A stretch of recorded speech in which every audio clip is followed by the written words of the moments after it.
The Holy Gospel according to Mark, chapter 5.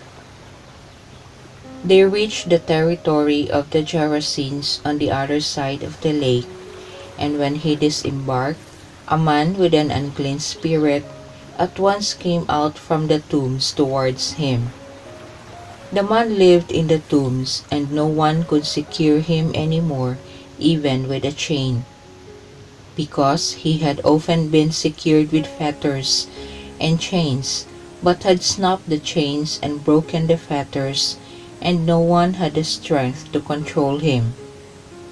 All night and all day, among the tombs and in the mountains, he would howl and gash himself with stones. Catching sight of Jesus from a distance, he ran up and fell at his feet, and shouted at the top of his voice, "What do you want with me, Jesus, Son of the Most High God? In God's name, do not torture me."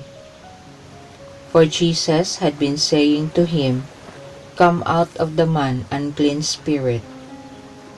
Then he asked, "What is your name?" He answered, "My name is Legion, for there are many of us." And he begged him earnestly not to send them out of the district.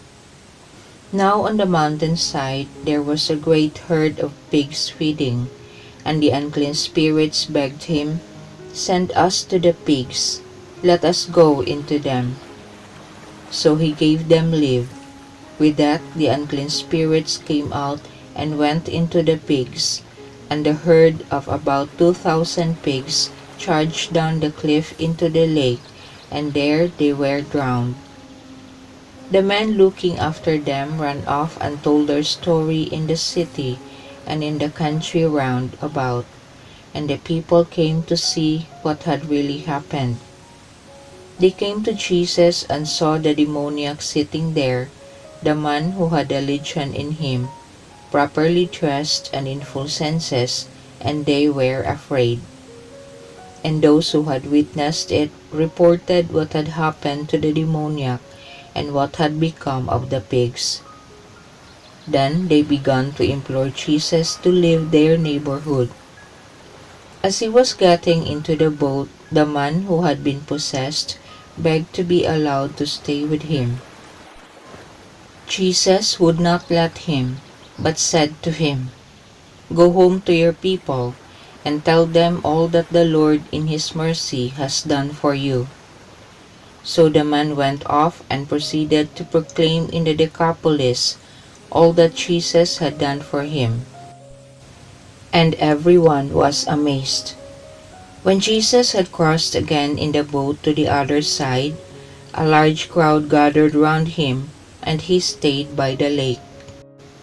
Then the president of the synagogue came up, named Jairus, and seeing him, fell at his feet, and begged him earnestly, saying, "My little daughter is desperately sick. Do come and lay your hands on her, that she may be saved and may live."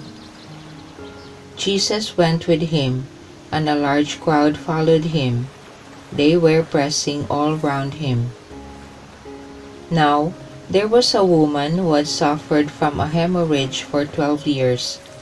After long and painful treatment under various doctors, she had spent all she had without being any better for it. In fact, she was getting worse.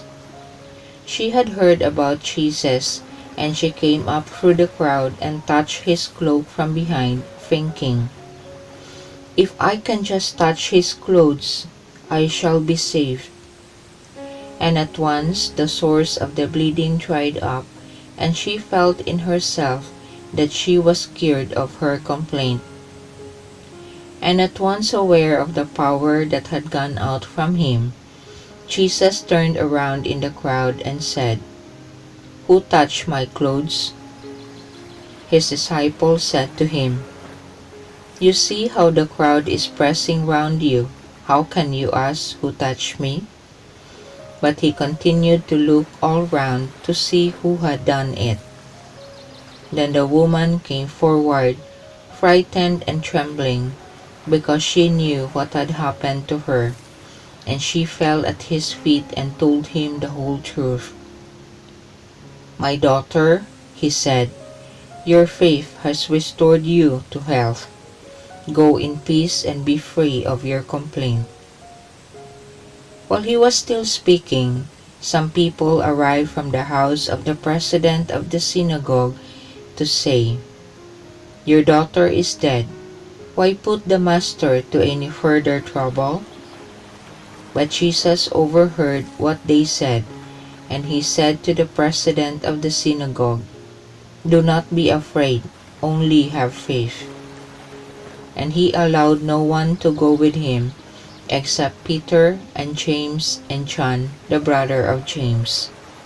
So they came to the house of the president of the synagogue, and Jesus noticed all the commotion, with people weeping and wailing unrestrainedly.